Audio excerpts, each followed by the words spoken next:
It's good with it, y'all. It's Coffee on the vid. Back at it, man. We got some hip hop news and much more to get into. So smash them buttons and get in the comments, sub up, man, and kicking things off. Daz Dillinger, right? DPG. Uh, been there for a lot of legendary ish in the rap game. Reportedly, a lot of those early on beats from Death Row that Dre got credit for was really Daz. You know what I mean? He got that check and signed that paper. You know what I mean? And Dre got the credit. That's the word. But you see here, he threw up a R.I.P. To Tupac, and he on this ID that he shared here. Tupac has an Encino, California address, man. It's the GOAT, man. You can never show enough love to Tupac. You know what's wild though, man? You guys remember?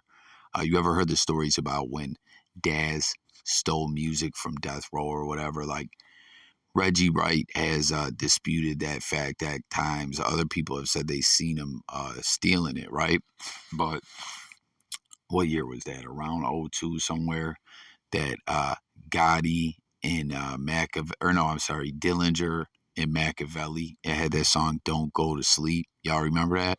Had like some exclusive Pac ish on there. I think it was like an EP. He got sued over that, I believe, man. That "Don't Go to Sleep." Y'all remember that? That ish was hard. Comment if y'all remember that, man. Elon Musk going through it. A lot of ish going on right now. Is this some propaganda? If y'all saw it yesterday, someone was hurling all these insults. You see right there, it says proof that Elon's an idiot. They were projecting these insults towards Elon right on Twitter headquarters. And I don't know, man. Like, you know what I'm saying? Elon said he's going to clean things up over there on Twitter. But today, listen, let me know if y'all think this is a little funny, right? Yesterday, because Twitter holds a lot of power, man. We know all the bots and the propaganda games and things that were being played. Let me know if you guys think Elon is going to clean things up or you're like, fuck him, I don't trust him. But yesterday that happens. Then today, all of a sudden, I see this. You see, he's saying, we just hit another all-time high in Twitter usage. There's this stuff trending all over Twitter, like Twitter's about to die. Twitter's about to die. I'm totally confused by all this. It feels like individuals are trying to sabotage Twitter. Like this happens the next day. And there's something where a lot of girls are talking about putting up explicit pictures because Twitter's dying. Like, I don't know what's happening, man. It seems individuals are trying to run amok in the Twitter sphere on Elon's watch and make him look bad. That's what it seems like to me. I could be wrong. You know what I mean? Coffee don't claim to know everything, but I want to know what y'all think about it, man. Election season coming up and all that, man. Twitter has got some power, like I said. So we'll have to see what happens with this. Now, this situation is pretty wild here, man. We got NBA YoungBoy, this artist, No Cap, who was signed to him. He done flipped the script. We seen this happen a lot. You know who this used to happen to all the time, man? Soulja Boy. Everyone that was ever signed to Soulja Boy later was like, yo, you ain't promote me, this, that, and the third. But Peabody says, I see it's my turn this week, huh? I never did you nothing bad. I scream free you. And after every venue club, I carried this ish when you was gone. I stopped fucking with dudes who would have did whatever. Sorry, y'all. It's kind of hard to see.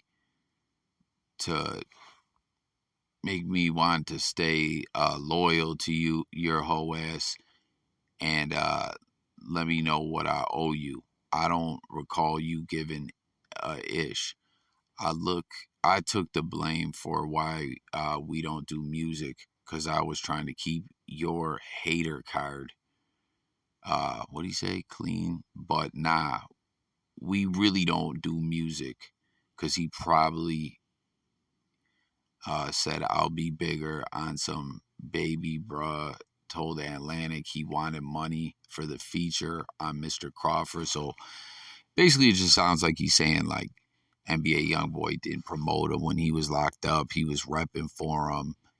He stayed loyal to him, and um, not only did he not help push his career when he was featured on a project, he told the label he had to get paid for it. Like, I don't know. He's just we see this happen a million times in hip hop. You know, a relationship goes sour and it's fluck that individual to the fullest. But he says, told Atlantic you wanted that money on Mr. Crawford.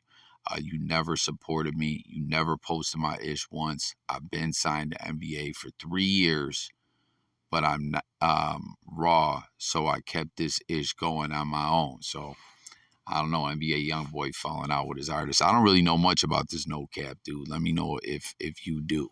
I don't. Um, Black Hippie, TDE. It ain't the same. Kendrick Lamar is gone.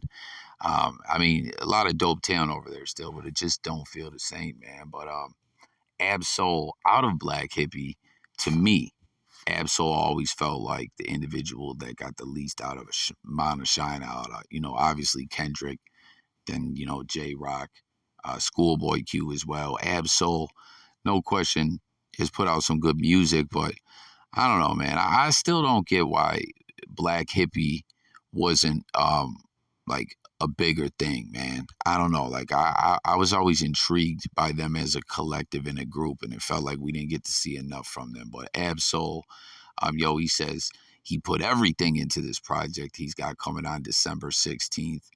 It's called Herbert. Damn near died making this motherfucker. God is good. Herbert, December 16th. So he put everything into this thing. And speaking of Tupac, who we just mentioned earlier, was it December 16th? I believe, or was it November 16th? I can't recall, man, but Tupac's stepfather, Mutulu Shakur, who was granted a compassionate release, dying of cancer, a blood cancer, in prison. I think it was December 16th that he was supposed to get granted that compassionate release. And there was a lot of concern that he could pass before then because he's in very, very, very rough shape and has been for a few years, I believe, man. But I don't get that again. You know, like if you're gonna grant someone that, let them go home. You know what I mean? It's for someone to go home and die with dignity with their family. If you're gonna grant it for them and say, "Oh, it's a month away," that's just don't make sense, you know. And then to close things out, man, one of my favorite in the game, Westsidegunn, right? Boom, boom, boom, boom, boom. You know what I mean? He makes this very interesting statement about Griselda. You know, like it's amazing what they've done in the game since they came in. Like the hardcore fans been known about Griselda for the longest time, Billy Joel voice, but since they've got known on more of a mainstream level but still kind of stayed somewhat underground.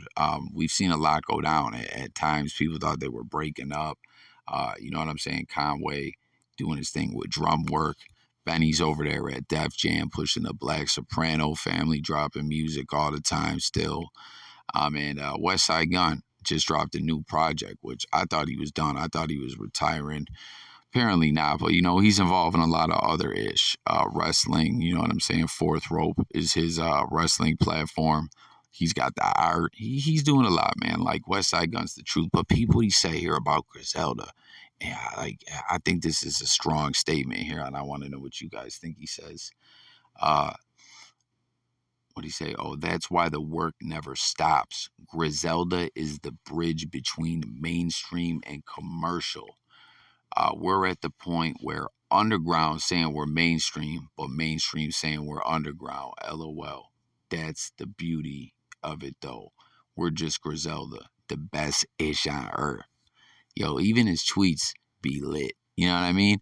Although sometimes, man, I've seen Westsidegunn wow the fuck out on Twitter and go off on fans on like some whole other ish. That's a whole nother story. But for real, the mainstream says, "Oh, y'all are like underground still, kind of," but the underground is like, nah, y'all are mainstream, and it's like Griselda just basically is in a sector and class all by themselves. You know what I'm saying? To me, have an originality, a distinct sound, that can never be duplicated or matched, if you ask me. You know, that was something I heard Benny talking about on his one interview. You know what I mean? How he's trying to do a lot of different features, kind of outside of the typical um, Griselda space. You know what I mean? And do more mainstream tracks and just all different sounding tracks, you know, like some that like kind of ties into what Westsidegunn just said here, and you know, like underground to the mainstream, mainstream to the underground, just kind of